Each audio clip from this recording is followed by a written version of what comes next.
মধ্যে যখন খবরটা ছড়ায় গেল, তোমরা কি জানো আব্দুল্লাহর পুত্র মুহাম্মদ বাপ দাদার ধর্ম বাদ দিয়া যে একত্ববাদীর খোদার দাওয়াত দিতেছে, আমাদের সমাজের মধ্যে পাটল সৃষ্টি করলো, সেই আব্দুল্লাহর পুত্র মুহাম্মদের ধর্ম বেশি দিন সমাজে টিকবে না। কারণ তার একে একে 4 জন সন্তান পৃথিবীর থেকে বিদায় হয়ে গেছে। এর দ্বারাই বুঝতে পারলাম মুহাম্মদ একজন লেসকাটা, মুহাম্মদ একজন নির্বংশা আটকোরা, নাউজুবিল্লাহ। একদিকে নিজের স্ত্রী দুনিয়ার থেকে বিদায় হয়ে গেছে, শুধু স্ত্রী নয় রে, উনি একজন গার্জেন ছিলেন। চাচা ছোটবেলার থেকে নিয়ে 40 বছর চাচার কাছে লালিত পালিত, সেই চাচাও দুনিয়ার থেকে বিদায় হয়ে গেল। কালেমার দাওয়াত দিতে গিয়া তায়েফের ময়দানে রাসূল থাকত। আবার মক্কায় আসার পরে শুনে যারা কালেমা পড়ছে তাদের উপরে নির্যাতনের স্টিম রোলার চাপানো হয়েছে। আবার গোটা মক্কা নগরীতে নিজের মানুষগুলা রাসূলকে আবেতার বলে গালি দিতে লাগলো। কি একটা পরিস্থিতিতে আল্লাহর পয়গম্বর খানায় কাবার কাছে বৈশা বৈশা চোখের পানিগুলো ছেড়তেছে, চোখের পানিগুলো ছাড়তেছে, মুক্তার দানার মতো পানিগুলি টপ টপ করে পড়তেছিল। এর মধ্যেই রাসূল একটা মুস্কি হাসি মারলেন। একজন সাহাবী বলল, নবী গো, আমি অনেকক্ষণ ধরে দেখতেছিলাম আপনার চোখ দিয়ে পানিগুলি মুক্তার দানার মতো পড়তেছিল, কিন্তু হঠাৎ করে আপনার চেহারার মধ্যে আমি একটা মুস্কি হাসি দেখতে পারলাম। ঘটনা বুঝলাম না গো পয়গম্বর, কান্নার মাঝখানে আপনি মুস্কি হাসি দিলেন কেন? আল্লাহর নবী বলেন, সাহাবী রে, আমি মুস্কি হাসি দিলাম, এই মুহূর্তে আমার কাছে একটা সূরা নাজিল হয়েছে, যদিও সূরাটা ছোট, কিন্তু পুরো সূরাটা নাজিল হয়েছে আমি নবীরে খুশি করার জন্য। আল্লাহ বলে, একজন দুইজন নয়, 4 জন সন্তান আপনার আমি নিয়ে গেলাম। 4টা সন্তান আপনার ছিল, 4 জন সন্তানকে আমি আল্লাহ নিয়ে গেছি। বন্ধু, আপনার কলিজায় যে আঘাত আমি দিছি, 4 জন সন্তান আপনার নিয়ে আমি আপনারে কষ্ট দিলাম। এই 4 জন সন্তান যদি বেঁচে থাকতো, আপনার নাম তুলে রাখতো, আপনার ইজ্জত, আপনার নামের ইজ্জত নষ্ট হয় এমন কাজ হয়তো বা 4 জন সন্তান থাকলে করতে দিত না। আমি আপনার 4 জন সন্তান নিয়ে গেছি, কিন্তু বন্ধু আপনার আমি এর বিনিময়ে কোটি কোটি কোটি হাজার কোটি রূহানি সন্তান দান করছি। আপনারা জানেন 114 সূরার মধ্যে সবচেয়ে ছোট্ট সূরাটা হলো সূরায়ে কাউসার, এবং এই সূরাটাকে বলা হয় শানে রাসূল সাল্লাল্লাহু আলাইহি সাল্লাম। দেখেন, এই সূরাটা আল্লাহ নাজিলই করছে রাসূলের সম্মান নিয়ে, এবং এই সূরাটার নাজিল করছে রাসূলকে খুশি করার জন্য। রাসূল সাল্লাল্লাহু আলাইহি সাল্লাম যখন মক্কাতুল মুকাররমায় কোরআন নাজিল হওয়ার পরেই একত্ববাদী খোদার দাওয়াত দেওয়া শুরু করলো মক্কাতে, তখনই মক্কা নগরীতে 3টা দল ছিল প্রসিদ্ধ: দ্বিত্ববাদী, তিত্ববাদী, বহুবাদী, খ্রিস্টান, ইহুদি, মূর্তি পূজারী। এই 3 দল তখন তাদের ধর্ম প্রচার করত, আর রাসূল এই সমাজেই জন্মগ্রহণ করছে। তো যখন একত্ববাদী খোদার দাওয়াত দিতে লাগলো, তখন রাসূলকে যে সবচেয়ে বেশি সাপোর্ট দিত উনি হলেন রাসূলের চাচা আবু তালেব। আরেকজন ছিল রাসূলের স্ত্রী আম্মাজান খাদিজাতুল কুবরা রাদিয়াল্লাহু তাআলা আনহা। যদিও স্ত্রী, কিন্তু একজন গার্জেন ছিল। রাসূলের বিরোধিতা এই 2 জনের সামনে সরাসরি কেউ করতে পারত না। তাদের একটা পাওয়ার ছিল, যেমন আবু তালেব মক্কার পাওয়ারফুল একজন ব্যক্তি ছিল, ওনার সামনে কথা বলার সাহস কারো ছিল না। আম্মাজান খাদিজা, উনি যদিও মহিলা, কিন্তু উনি সম্ভ্রান্ত পরিবারের ছিল এবং একজন শিল্পপতি ছিল। আর আবু তালেব ছিল একজন প্রভাবশালী বলতে রাজনীতিবিদ, মক্কার সব সময় ধারাবাহিক একজন সর্দার ছিল। এই 2 জন লোকের সাপোর্ট রাসূলের জন্য অনেক কিছু ছিল। কালেমার দাওয়াত দিতে গেলে যতদিন খাদিজা বেঁচে ছিল যতদিন আবু তালেব বেঁচে ছিল আল্লাহর রাসূলের উপরে কেউ টাচ করতে পারে নাই। তো একটা সময় রাসূল আরবি সাল্লাল্লাহু আলাইহি ওয়াসাল্লাম যখন দ্বীনের দাওয়াত দিতে লাগলো, তখন উনার অনুসারী যারা তাদের উপরে নির্যাতন শুরু করলো, কিন্তু রাসূলের উপরে এখনো টাচ করে নাই, কারণ আবু তালেব বেঁচে আছে। খাদিজার উপরে টাচ করে নাই, কারণ এখনো খাদিজা বেঁচে আছে, রাসূলের উপরে টাচ করে না। কিন্তু একটা সময় আম্মাজান খাদিজা দুনিয়া থেকে বিদায় হয়ে গেছে। অথচ এই রাসূল সাল্লাল্লাহু আলাইহি সাল্লাম খাদিজা শুধু একজন স্ত্রী ছিল না, সুখের দুঃখের সব সময়ের সাথী ছিল। কিছুদিন যেতে না যেতেই আবু তালেব রাসূলের গার্জিয়ান, একদিন দুই দিনের সম্পর্ক নয়, রাসূলকে লালন পালন করছেন প্রায় 40 বছরের উপরে। কতটুকু মহব্বত! নিজে জড়ায়া দইরা ঘুমাইতো, নিজের সন্তানকে আগে খাবার না দিয়া রাসূলের মুখে খাবার দিত। এত ভালোবাসার, এত মহব্বত ভাতিজার প্রতি ছিল। সেই আবু তালেবও মারা গেল। এখন বলুন, রাসূলকে সেভ করার মতো মক্কাতে তখন আর ওইরকম কেউ ছিল না। কারণ আবু লাহাব যে চাচা, সেও বিরোধিতা করত, মক্কার আর অনেক মানুষ বিরোধিতা করত, কিন্তু আবু তালেবের মতো এতটা মহব্বত আর কেউ করে নাই। একটা পর্যায়ে আবু তালেব মারা যাওয়ার পরে আল্লাহ রাসূল একবারে ভাঙিয়া পড়ছে। তো বলুন, এই আবু তালেব, বলুন আবু তালেব আছে কোথায়? জান্নাতে না জাহান্নামে? জাহান্নামে। বলুন তো দেখি, আবু তালেবের কোন দিক দিয়ে ভালোবাসা কমতি ছিল? এমনকি তাম পৃথিবীর সমস্ত আশিকে রাসূল যদি এক পাল্লা বের রেখে দেন, আবু তালেবের একদিনের ভালোবাসার সমান হবে না।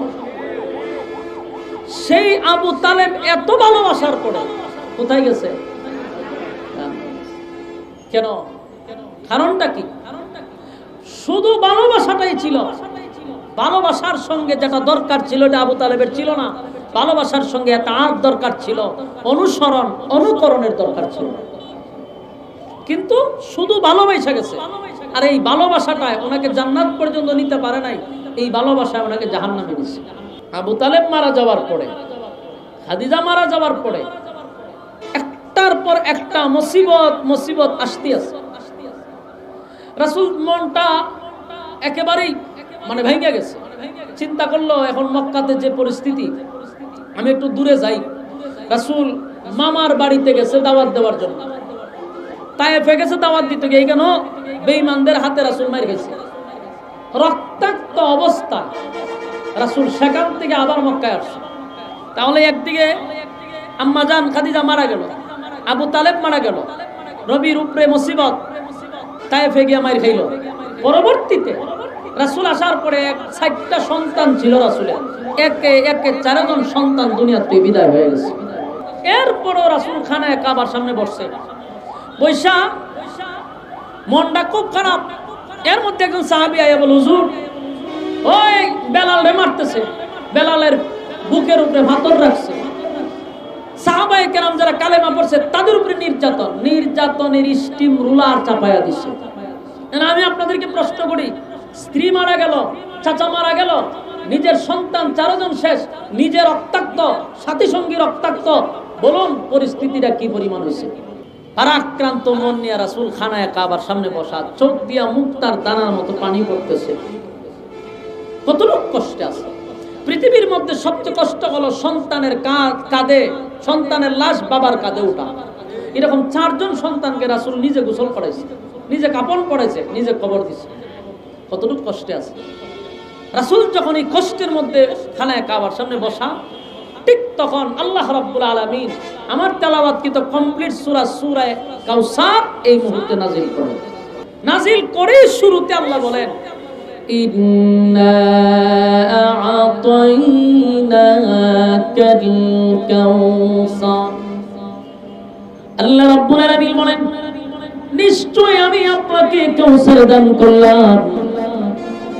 এরপরে অংশে আল্লাহ বলেন, ফাসাল্লি লিরাব্বিকা ওয়ানহার। রব্বে কারীম বলেন, আমি আপনাকে নিশ্চয়ই কাউসার দান করলাম। দান করলাম না, দান করে দিছি, অলরেডি আপনাকে দিয়া দিছি।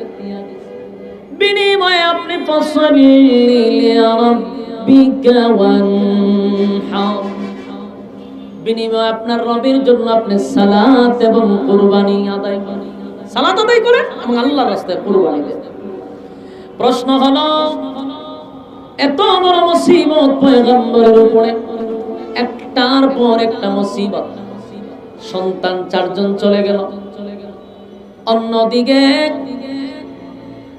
চাচা দুনিয়ার থেকে বিদায় হয়ে গেল, এর মধ্যে আরো সমস্যা হলো, স্ত্রীও মারা গেল। তার থেকে বড় মুসিবত হলো গোটা মক্কা নগরীতে আপন চাচা এবং চাচি আর আত্মীয় স্বজন মিলে গোটা মক্কা নগরীতে রাসূলের বিরুদ্ধে একটা অপপ্রচার শুরু করে দিল। রাসূলকে বলতে লাগলো আবেতার বলে গালি দিতে লাগলো। গোটা মক্কা নগরীতে যখন খবরটা ছড়ায় গেল, তোমরা কি জানো আব্দুল্লাহর পুত্র মুহাম্মদ বাপ দাদার ধর্ম বাদ দিয়া যে একত্ববাদীর খোদার দাওয়াত দিতেছে, আমাদের সমাজের মধ্যে ফাটল সৃষ্টি করলো, সেই আব্দুল্লাহর পুত্র মুহাম্মদের ধর্ম বেশি দিন সমাজে টিকবে না। এবং বলাবলি করতে লাগলো আব্দুল্লাহর পুত্র মুহাম্মদের নাম এই জমিনে বেশি দিন থাকবে না রে, কারণ তার একে একে 4 জন সন্তান পৃথিবীর থেকে বিদায় হয়ে গেছে। তার নাম নেওয়ার মতো জমিনে কেউ থাকবে না, তার নাম নেওয়ার মতো কেউ থাকবে না। তাই তোমরা শোনো, আবু তালেবের ভাতিজা, তার একে একে 4টা সন্তান দুনিয়ার থেকে বিদায় হয়ে গেছে। এর দ্বারাই বুঝতে পারলাম মুহাম্মদ একজন লেসকাটা, মুহাম্মদ একজন নির্বংশা আটকোরা, নাউজুবিল্লাহ। আমি শুধু আশিকের রাসূল আপনাদের বিবেকের কাছে একটু আমি মেসেজটা দিতেছি। একদিকে নিজের স্ত্রী দুনিয়ার থেকে বিদায় হয়ে গেছে, শুধু স্ত্রী নয় রে, উনি একজন গার্জেন ছিলেন। চাচা ছোটবেলার থেকে নিয়ে 40 বছর চাচার কাছে লালিত পালিত, সেই চাচাও দুনিয়ার থেকে বিদায় হয়ে গেল। কালেমার দাওয়াত দিতে গিয়া তায়েফের ময়দানে রাসূল থাকতো। আবার মক্কায় আসার পরে শুনে যারা কালেমা পড়ছে তাদের উপরে নির্যাতনের স্টিম রোলার চাপানো হয়েছে। আবার গোটা মক্কা নগরীতে নিজের মানুষগুলা রাসূলকে আবেতার বলে গালি দিতে লাগলো। কি একটা পরিস্থিতিতে আল্লাহর পয়গম্বর খানায়ে কাবার কাছে বৈশা চোখের পানিগুলো ছেড়তেছে, চোখের পানিগুলো ছাড়তেছে, মুক্তার দানার মতো পানিগুলি টপ টপ করে পড়তেছিল। এর মধ্যেই রাসূল একটা মুস্কি হাসি মারলেন। একজন সাহাবী বলল, নবী গো, আমি অনেকক্ষণ ধরে দেখতেছিলাম আপনার চোখ দিয়ে পানিগুলি মুক্তার দানার মতো পড়তেছিল, কিন্তু হঠাৎ করে আপনার চেহারার মধ্যে আমি একটা মুস্কি হাসি দেখতে পারলাম। ঘটনা বুঝলাম না গো পয়গম্বর, কান্নার মাঝখানে আপনি মুস্কি হাসি দিলেন কেন? আল্লাহর নবী বলেন, সাহাবী রে, আমি মুস্কি হাসি দিলাম, এই মুহূর্তে আমার কাছে একটা সূরা নাজিল হয়েছে, যদিও সূরাটা ছোট, কিন্তু পুরো সূরাটা নাজিল হয়েছে আমি নবীরে খুশি করার জন্য। আমার যুবক ভাইয়েরা, সূরা কাউসার আল্লাহ নাজিল করছে রে আমার পয়গম্বরকে খুশি করার জন্য। আল্লাহ বলে, বন্ধু, আমি আপনার খুশি করার জন্য এই সূরা নাজিল করলাম। একদিকে আল্লাহ নাজিল করে জানায়া দেয়, ইন্না আতাইনাকাল কাউসার, আপনাকে নিশ্চয়ই আমি কাউসার দান করছি। ফাসাল্লি লিরাব্বিকা ওয়ানহার, আপনি আপনার রবের জন্য সালাত আদায় করেন আর কুরবানি দেন। ইন্না শানিআকা হুয়াল আবতার। এই যুবক ভাইরা, এই যে লাস্টের যে আয়াত, এটা আল্লাহ প্রতিবাদ করছে। আল্লাহর নবীরা মক্কার মানুষেরা আট পুরা বলে গালি দিল, পয়গম্বরকে গালি দিল, আট পুরা বলে পয়গম্বরকে গালি দিল, নির্বংশা বলে।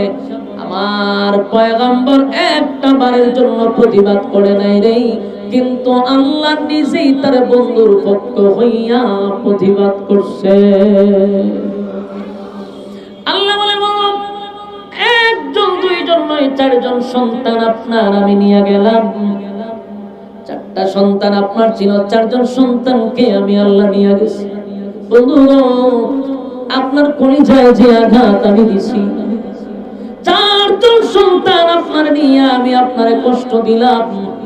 এই 4 জন সন্তান যদি বেঁচে থাকতো, আপনার নাম তুলে রাখতো, আপনার ইজ্জত, আপনার নামের ইজ্জত নষ্ট হয় এমন কাজ হয়তো বা 4 জন সন্তান থাকলে করতে দিত না। আমি আপনার 4 জন সন্তান নিয়ে গেছি, কিন্তু বন্ধু আপনার আমি এর বিনিময়ে কোটি কোটি কোটি হাজার কোটি রূহানি সন্তান দান করছি। বলুন, ছেলে নিল কয়জন, দিল কয়জন? আমরা কিন্তু নবীর রূহানি সন্তান। নবীর রূহানি সন্তান কারা? আমরা উম্মতি মুহাম্মদী হলাম নবীর রূহানি সন্তান। আদম থেকে নিয়ে ঈসা রূহুল্লাহ আমাদের নবী পর্যন্ত প্রত্যেক নবীদের যুগে তার উম্মত ছিল রূহানি সন্তান। যুবক ভাইরা আমার নবীর রূহানি সন্তান হলো আমরা। তাই আল্লাহ বলেন, নিলাম তো 60 জন, দিলাম তো 1000 কোটি। কিয়ামত পর্যন্ত আপনার উম্মতেরা আপনার নামের ইজ্জত রক্ষার্থে তারা জীবন দিবে, আপনার নামের ইজ্জত নষ্ট করতে দিবে না।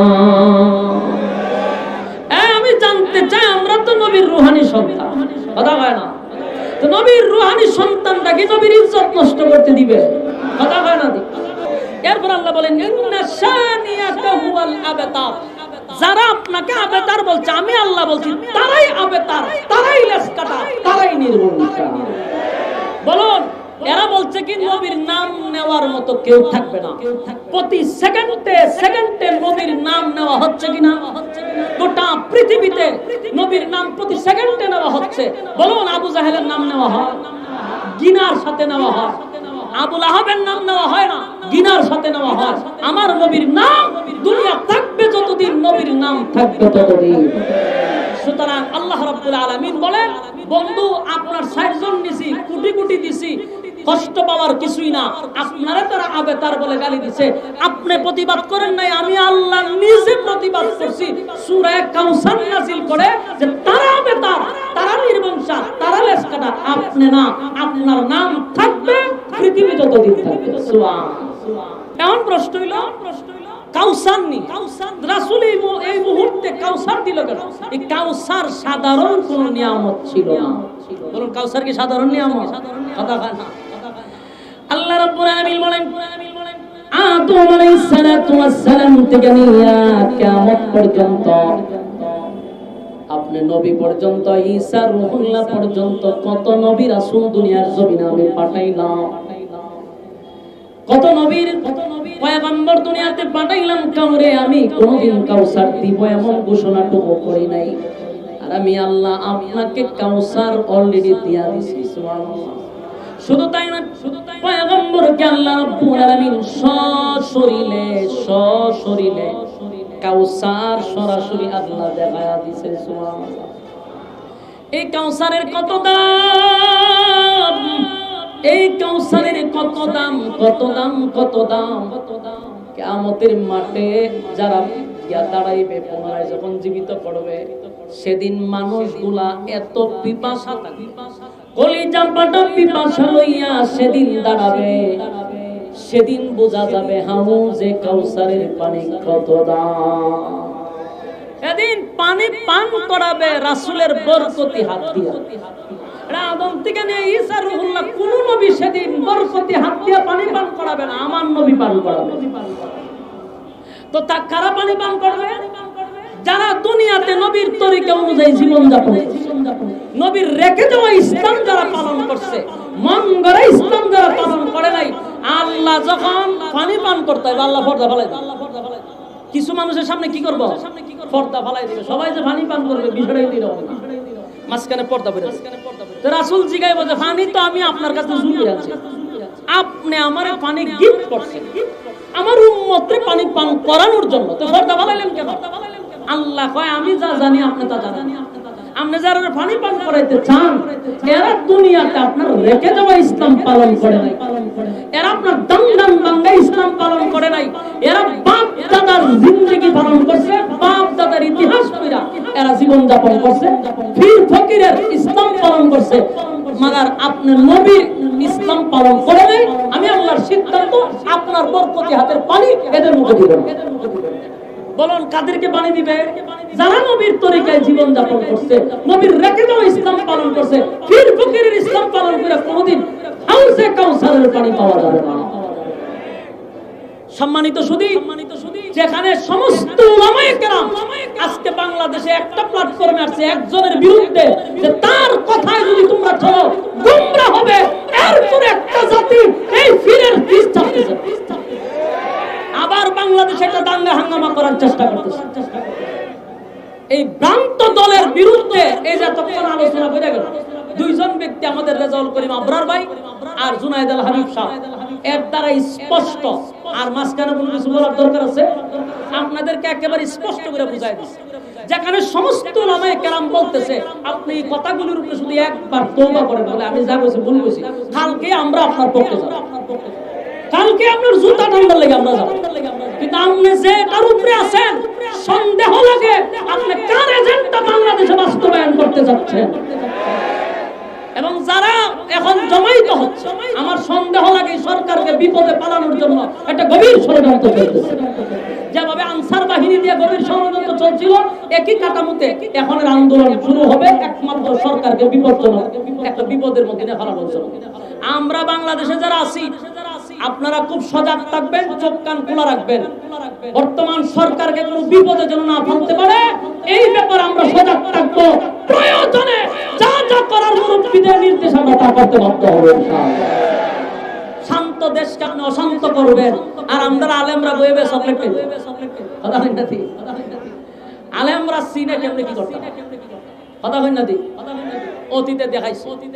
এই জন্য আপনাদের কাছে বলবো, আমরা আগামী দিন চলবো আলেমদের পরামর্শে। কথা কয় না? কার পরামর্শে চলবো?